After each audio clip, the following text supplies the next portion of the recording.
it's like your backbone, it's like your second breath. To not think about SaaS right from the very first day when you're thinking about moving an idea into a business structure, that's one of the mistakes that we can't afford to make anymore. SaaS gives majority of edge, right, for organizations like us. Is number one, with SaaS, we need not reinvent the wheel all the time. We can just go ahead to the very specialized solutions in those areas.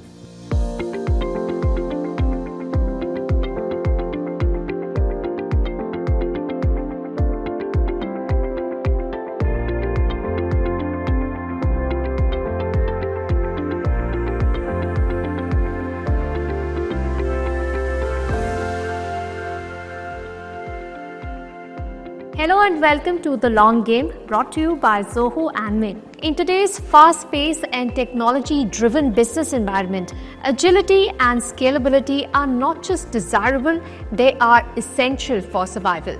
For startups and MSMEs, the flexibility offered by SaaS has immense potential to streamline operations and drive growth. This session delves into the criticality of building a robust SaaS architecture from grounds up. For startups that often juggle limited resources, fragmented systems can lead to inefficiencies, escalating costs, and lost opportunities. I'm delighted to welcome on the show Kuppulakshmi, fondly known as Kuppu, heads the Zoho for Startups program globally. She has been part of Zoho's growth story for nearly 15 years now, and bridging the gap between businesses and technology has been her core area of work. We are also delighted to have with us Vineet Mehta. He is the co-founder and CTO of Alyve Health, a trailblazing startup that is transforming the way preventive healthcare is accessed and delivered in India. Thank you, Kuppu and Vineet, for joining us. Pleasure having you with us on the show. Kuppu, let me start with you. Why is SaaS architecture so critical for MSMEs and startups when they're starting out, and how does it impact their long-term success and scalability? Absolutely. The answer lies in the question itself, because we're thinking long-term, we're thinking scalability, and most of the times the very reason why a business comes into existence is to create customers and keep them, and in this journey find their pockets of sustainability and profitability, right? So by design, startups have the requirement to innovate, disrupt a space in a limited period of time, and they have to have a cutting edge. They have to be differentiated from the market. Now, if I have to answer this in 2016 and 17 versus how we are answering it today, the answer is a lot similar and very, very different, because today it's like your backbone, it's like your second breath. To not think about SaaS right from the very first day when you're thinking about moving an idea into a business structure, that's one of the mistakes that we can't afford to make anymore. But you look at the marketplace today, it's very, very crowded. There are at least 50 startups trying to do the same thing. Your go-to-market has the same kind of target audience. So you have to be very, very sharp, and SaaS helps in addressing the core anchor points of how a startup can function. Like, you have people, you have to communicate and collaborate with them. You have to look at a lot of data to make good decisions. So you're looking both inside your business and outside your business, because you're going to talk to people who are going to be your end users, and you're going to make inferences out of your data. I think it's like a no-brainer to think about SaaS right from day one. Right when your idea is born, you have to have a strategy for what technology you're going to use. But how does it impact the long term for startups and MSMEs? And why I'm asking is, many startups are starved for resources. So initially they'll start small, baby steps, and then they suddenly feel, oh, the SaaS architecture is, like an afterthought to build everything for the future. When you, at this point in time, thinking of, taking your business to the market, making it work, you're really thinking about the software architecture for the long term. So what's the pitfall there? I think this is an acceptable common mistake, or what happens with humans, because when we talk about businesses, we often not talk about the psychology behind that. Now, when we talk about humans, right from how we are given education, we are forced to think inside the box. And now when we are an entrepreneur, we are forced to think outside the box, disrupt everything. So you have to be very, very aware of this quadrant of I don't know what I don't know. Now, the first time entrepreneurs usually when they are doing a lot of things hands-on, it's quite understandable why they would not think long-term, because they're at that time in the early stage of growth, they're managing a lot of things with a very lean team, right? So the long-term strategy is about how I will survive in the market than any of the factors like the impact of software will come into existence. But now, these days, we have more startup founders who have exited, who have taken the role of mentors, who now can come and address that, okay, you can't make these mistakes at the very early stage. And not having a trustworthy, scalable, affordable software is going to have immediate, effects in terms of, you're not going to be able to break the cycle of how am I going to invest time for building that foresight, to have that go-to-market strategy in place, to be able to take my team to the next level of growth. So somewhere to break that vicious cycle and to take away that myopia of the short-sightedness of the founders, it's very important, because long-term, you won't be able to hire the right kind of people. You're not going to have the time to make inferences of data. So typical mistakes like data silos, absence of integration, you've not really kept your ear close to the ground to hear what your first 50 paying customers are saying. So it's going to come back and affect your business, the very reason why you are in existence. So that really makes a lot of sense. Vineet, let me come to you. As somebody who's in a startup, what was your experience like? You also would have had limited resources. So what was your consideration when you decided to pick a particular software at the beginning? So there is a business idea from where we generally start, right? Now, to just make that business idea into reality, right? So there are different aspects which needs to be taken into consideration, right? So, which is people, processes, data, and then most important is the technology part of it, right? So when we are just selecting any kind of technology, right? One of the key thing which becomes really, really important is more around what application or technology fits your requirements, the functional requirements. That is the most important part. Okay, so the second thing is the budget that we have. Okay, the third thing is the scalability. Okay, how if we are just moving from one level to up. Okay, we are making one decision now, and when we are just moving into X number of customers, how we are going to transition to new software. It becomes really, really difficult. Okay, and with my experience of around 2 decades in technology, the most important and the most difficult part that happens is the change management, because all these systems get so much integrated in your ecosystem. It is really difficult to come out of them, right? And get into a new system.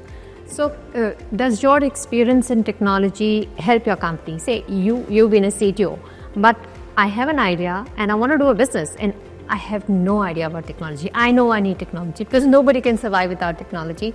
Nobody can survive without a digital, presence today. But I don't know how to do it. So how do I know what to pick and how scalable it is in the future? Any idea, whenever we are just going to implement, okay, we need to just first deep dive and divide it into different requirements at the base. Okay, getting that idea implemented requires right set of people. Okay, and from where the people will come, it could be on the sales, it could be on procurement, it could be on manufacturing, and equally important is the technology, right? From where it is coming. People, process, so every smallest of the requirements, we need to just keep on breaking down to the lowest level. As a founder, we need to just think at that level. And when we just get into the lowest level, it automatically comes what is the exact requirement it is coming for. For example, if I just talk about any business will just go back and they need to just get into the financials compliance, right? Now financial compliance becomes really, really important, okay? What systems are going to be helpful in the accounting and financials, right? That is one part of it. Another example, if I just talk about, because I know my business, but in those business, what all are the different components that we have? This is the compliance part of it. The second part, if I just talk about, I am just building a manufacturing company maybe. In that manufacturing company, I need to manage the entire supply chain. in that supply chain, when I'm going ahead, how I'm going to manage right from the procurement to the entire procurement build, followed by the production build, and then just delivering those goods to the final destination. How I'm going to just make it happen. This is where we know we need some system which will be able to manage whether I'm going to implement it myself or I need the systems which are already in place, so that I don't want to reinvent the wheel. Something which is already there, I am just going to use those things. So this is the place from where the things automatically start coming.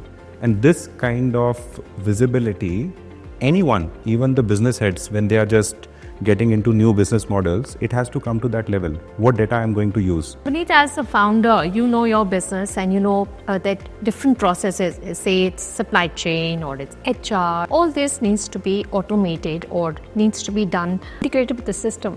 But where does the SaaS architecture fit in here? Because you can get a software for this, a software for that, a software for other processes. So how does the SaaS architecture fit in here? The building of software is not a big deal. Okay, I have an idea, I can just write code and build the software in no time, basis the complexity of that particular problem statement that we have. The bigger problem is hosting of the infrastructure, the data centers, the compliances around those data centers, and so on. With SaaS on this part, it gives us flexibility. In no time, I don't have to just invest all the things on day one. On the capex side, it becomes totally opex model for me on the SaaS side, and it is as per my need. Currently I have 100 customers, tomorrow I might have 100,000 customers and maybe millions of customers. It can scale at that level. It is not only for startups, okay, even that is the reason why enterprises are moving to the SaaS model, because this gives organizations more flexibility in terms of scalability, in terms of compliance. They need not think about the infrastructure worries. In terms of capacity planning, we can just concentrate entirely on business around this. Yeah. When COVID happened, we got that shock, the old way of on-prem, everything is mine, close to me, why take the risk of cloud? It's gone now, right? What support do MSMEs and startups get from the government or from other organizations if they are looking for such a structure? Because there's some concerns about cloud services. Earlier it used to be affordability is there when you scale up. But now sometimes if you do multi-cloud or you do many things, then again you have to think a lot and you don't have the resources to be able to do that also. So are there organizations of the government that help MSME startups when it comes to adopting SaaS architecture? I would say a resounding yes, because we have the ringside seat to witness how startups and MSMEs have evolved in the past 6-7 years. So we've achieved, I would say, what thanks to the pandemic, some of the positive side effects we've had, the acceleration, we kind of forced to pick up some things which we would otherwise be lax about. Putting it off for some time, right? And now we have Gen Z in the picture. It's interesting how you look at the crossroads of it.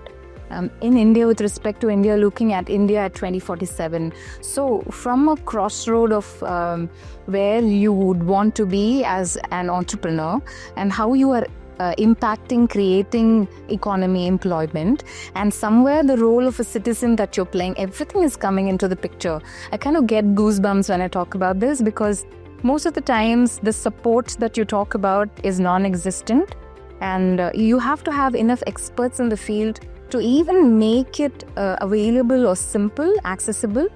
First, you have to digest it yourself. So when the arrival of something has to come with the arrival of experts as well, and that takes a cycle of growth in itself. With respect to the support available by the government, I think in India at least we have, in fact I would say there's surplus support in terms of mentorship available, sandboxing structures where you can have hands-on.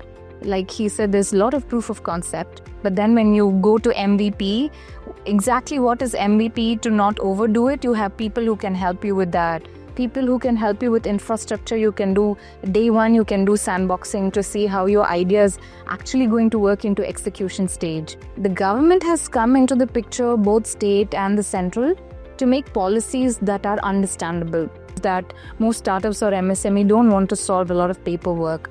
that to tax to everything, I think the circle is very, very complete.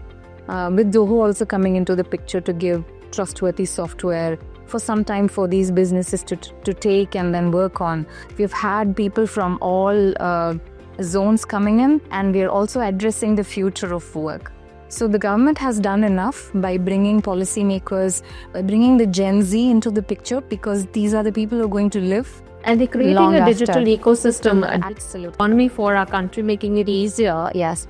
But the nitty-gritties of how to do it, there is still support given by. Yes, we have even free courses where right from day one, you break down into how you want to build a startup. What is the first 10 steps you have to do if you're a first-time entrepreneur?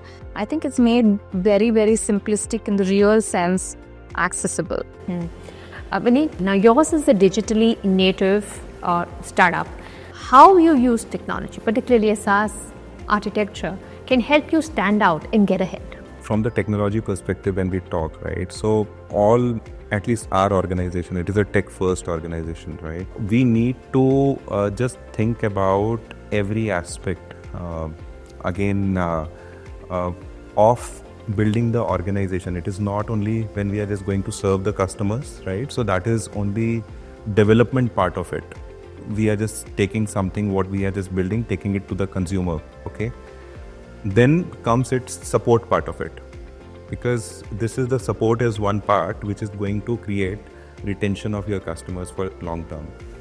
Then the third aspect that we have around it is the employees, because in tech first organization, that is your IP, right? Then it comes your data, how you're just going to manage and other things around that.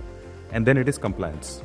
SaaS gives majority of edge, right, for organizations like ours. Is number one, with SaaS, we need not reinvent the wheel all the time. We can just go ahead to the very specialized solutions in those areas, right? Definitely, we need to take care of many things while selecting those solutions, ranging from requirement feasibility, that is the first part, integration into your ecosystem and other SaaS softwares that you are using, right? So that Let me also give you an becomes a example. I'll talk about that, okay? For example, you have just built your own IP around, let's say, the fraud analytics or maybe a sales cycle, right? Now, sales is one part of it, which is going to be either homegrown or you are just going to use some solution around that. Now, the accounting of that has to happen. Where the accounting will happen? This is an auditable system, and there is a trustworthy accounting system which needs to be there, right? So where you are not building something from the scratch, all the industry best practices are already taken care of, right? Now, when I have to acquire a customer, there is a CRM system which comes into play. So in CRM systems, right, again, I need not just create something from the scratch there. There are specialized systems from lead management to nurturing the lead and then converting them into accounts and so on. Those can be automatically handled. Now this CRM system, your ordering system and your finance system, right? All these three systems need to talk to each other. Unless these don't talk to each other, there is going to be a void in between. So this system don't know what is happening in other system and so on, right? So these are the compatibility among those systems, right? This becomes really, really important in long run, and which has to be taken care of. We've understood the compatibility of the software. But for a startup, Kuppu, how do they future-proof their SaaS architecture for growth and scalability? What if they can't see it now? Any pointers or strategies that you can give to them so that they can still make it happen for them, make their software architecture work when they have become very big without disrupting their day-to-day operation? That's a very interesting question. I would draw parallel to parenting, because no two business models are the same. Even if you're going to disrupt something in the same vertical, this is like saying, okay, you've become parent once, but now it's going to be easy to raise a second child. Nobody talks about the character and the entire variable that comes into that. So I'd be very surprised if no mistakes are made, but it is an everyday effort. So once again, you talk about the cycle. If we are not investing in the right kind of software on day one, you're going to be very, very busy fixing this jugaad. Like Vineet said, you're going to have difficulties in making systems work, integrate with each other. There are going to be data silos you're going to solve. This is once again going to bring stagnation in the growth. So in order to break this cycle, I think before they can afford to hire a trustworthy CTO, it's a lot on the founding team. Because they don't know what they don't know. Plus they come face to face with what they don't know now. You have to have someone who understands your passion, mission and vision, and then bring this knowledge, subject matter expertise into a finance segment or a legal or a compliance segment. So much is at stake and the pressure of growth that comes into picture. I'd be surprised if some parts of the Jenga doesn't start falling. But I think it's in the hand of the founders to bring in the right kind of mentors who would play that critique to be able to look at what's going to come. And an everyday periodic review of are we going in the right track. I think you have to have a lot of critical thinking, asking the right questions. If you have to break it down to the fundamental, your input is going to be output, right? Because a lot of us talk about AI like it came into existence and it's sitting with us in this room like a different entity. I strongly believe that it's in the hands of humans, right? The more we break apart, like Vineet said, you break it down into fundamentals, and then you know your unknown, you know your variables, and now you're going to work with that. AI is not going to bring magic. So if we are not able to use the right questions also, you won't get any answers. Yeah, and there's a lot of bias. What you feed into these language models is very important. So question comes right now on how ethically we are working on this ground. Writing compliances and regulatory things on this is very important to answer that future. Vineet, the fund crunch that startups and MSMEs face in the beginning, which Kuppu is saying is not just the capital, the funding capital. There's a capital shortage in people, in bandwidth, in time. But when it comes to the funds, and when the startups feel constrained about spending a lot at the get-go, how do they make the right choice? Do you have any advice there? So we have to be very, very smart in terms of where we are spending, what we are spending, okay? Whether it is on individuals, whether it is on the technology or any aspect of business, okay? That becomes really, really important, right? And that is where when we are just making any call, okay, on the initial, because any strategy that we make these days, right? So technology is at core of that, right? And when we just start making those decisions around that, one thing we need to ensure is what we need at that point of time, okay? The decision that we are going to make today, how it is going to impact my future decisions, right? I'll take one example. Let's say for my HR management, or let's say my finance management, right? Which is very easy to use, okay? That is one thing that I will just look on day one. I don't have to spend much time. I don't have to train much people. Is going to suffice my need for today. How it is going to work 2 years, 3 years down the line, when I will just end up just working with thousands of corporate customers. You have limited resources and you have to pick one of many, there are many SaaS platforms too. You have to have some way to be able to assess the performance of the platform you're using now, thinking that its performance is going to suffice in the future. How do you arrive at that? So there are a couple of parameters. The first thing when we just talk about is the cost effectiveness in early stage, okay? Wherever we have different kind of subscription models, right? It should not just end up getting into cost heavy on day one. That becomes really important part of it. The second part is, which comes from any solution or platform that we are going to just take today, what is their roadmap for the future?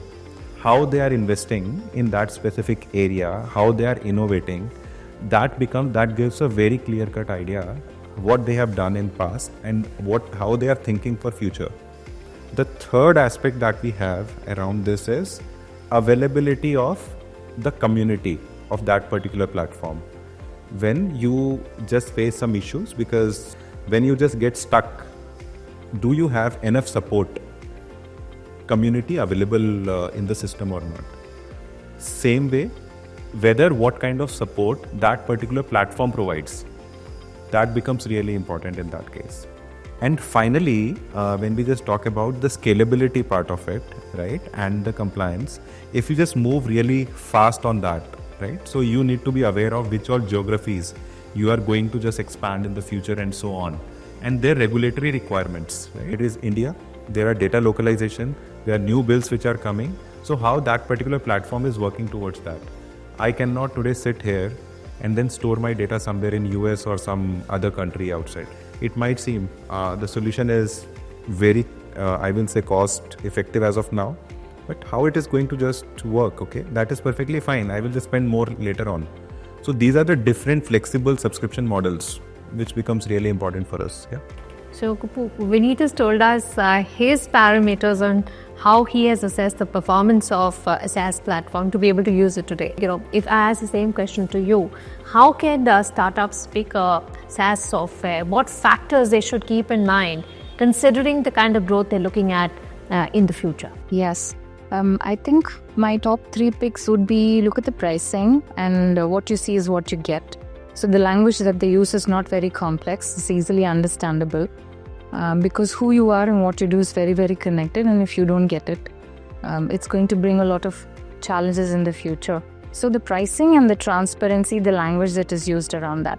2 will be the turnaround time, like you have pre-sales to sales, the entire cycle of decision making as soon as you are in touch with the software organization. So how long the turnaround time is for them to get back to you with the support or the answer is very, very crucial. Because sometimes support comes at a premium cost. So it's a lot time versus money kind of thing. So you have to be very, very clear on that. So they have to be very trustworthy. So today they are there and tomorrow they are gone cannot be the case, which leads to how are you going to check their credibility. Thankfully today we have a community where beyond case studies, beyond conferences where people definitely talk good about the software and what is obvious, there are communities and platforms where you can check the lifeline, the support of how these software organizations really do. There are third-party impartial people who periodically critique. So your pricing and the hidden SLAs, service level agreements, and the white papers that are written on your security and guidelines. What happens to your data the minute you decide you're not continuing with that software vendor? Is the ethics in place? Is yours given back to you with dignity without any hidden conditions apply? These are things I think as an entrepreneur, they have it in their spirit and knowledge. By essence, we know it. What Vineet said that, know what your software provider is investing into, wants to do in the future. Do your customers come and say, what is your plan? Absolutely, all the time. I think the ethics, it's kind of nice to be in this time zone where you're held accountable, and which means they expect a lot out of you. And when the spotlight is there, you always want to do the right things.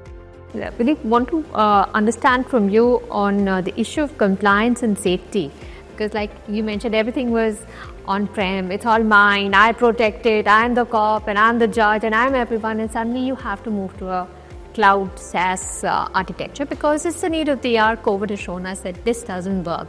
Now coming specific to technology part of it, if I just come around that, this is something why it is important, right?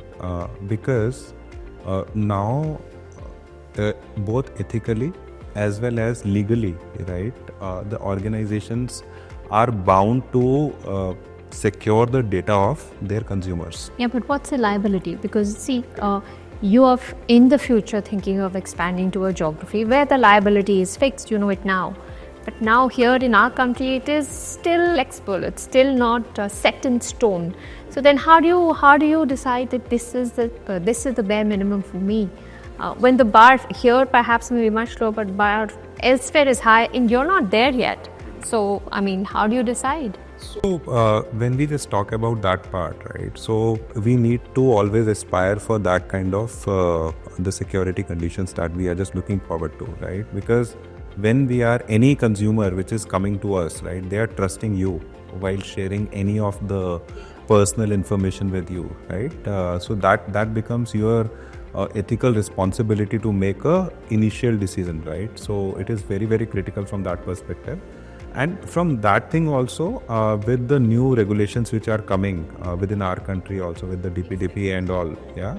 So that law is coming around those lines, right? So where the consumer is paramount, right? To do that, there are many ways where initially people can just think of.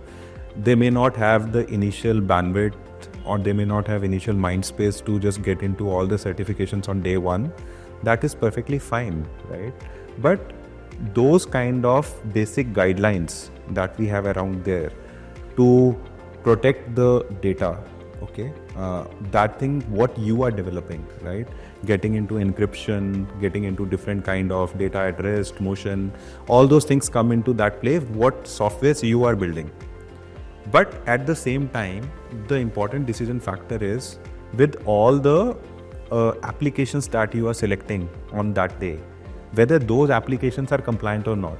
That is actually an easy thing, because you know the rest of the things that particular application is already doing. You need to assess them, learn from them, and then even just take learning from that and just get into your own ecosystem. So in terms of how the data is getting protected, what is their data retention policy, how those things are going on, what is the exit policy, if in case you are just discontinuing the partnership for whatever reason, right, how the data will just come out. In B2B customers, generally there are policies of the data retention policy where we need to purge the data. So how we are going to just the purging policy, how it is going to work, right? So you've spoken about the trust of the consumers.